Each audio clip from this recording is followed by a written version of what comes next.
Ms. Sylvia Lim. Thank you, ma'am. I have one clarification for Senior Minister of State. This concerns the legal liability of the FSMs in relation to the formation of the certs. Now, it was mentioned in the press release issued by MHA on 14 January that under this new scheme, the FSMs will be required to ensure that the response plan guidelines are complied with, including upgrading the competencies of the in-house certs.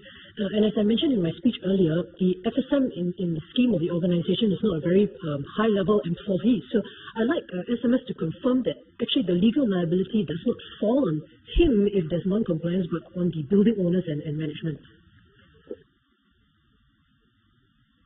Madam Speaker, the FSM is hired to advise the owners on the safety requirements of the premises.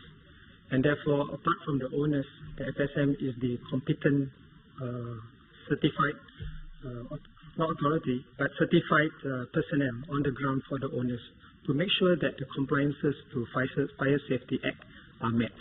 And this includes having the requisite number of people who should be able to help and step forward when an emergency occurs, because the fire service cannot come instantly. There will always be a time gap for which time it will arrive, and during this time, the CERT and FSM are very key to the safety of the people who are on the premises. And therefore, we have to put onus on somebody to ensure that the plans are up to date, to ensure that the plans are relevant to the buildings and the building may change over time, and to ensure that the CERTs, as they also may undergo changes over time, to ensure that they are upskilled to the right level, they are updated to ensure that new challenges are also being met and that they are trained to ensure that they can coordinate and work well with the fire services.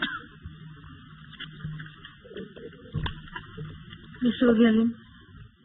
Yes, madam. Just one more clarification. I understand all that, Senior Minister of State. Just that the FSM may be aware of its responsibilities, but the organization has to support that. And if that is not forthcoming, then the FSM cannot be legally liable for the lack of staff in the CERT team, for example. The member is right. The ultimate onus and the ultimate liability falls on the owners of the premises.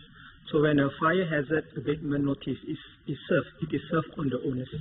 But the FSM must ensure and help us to make sure the plans for the abatement measures are up to date and to ensure that the CERT are operational and ready.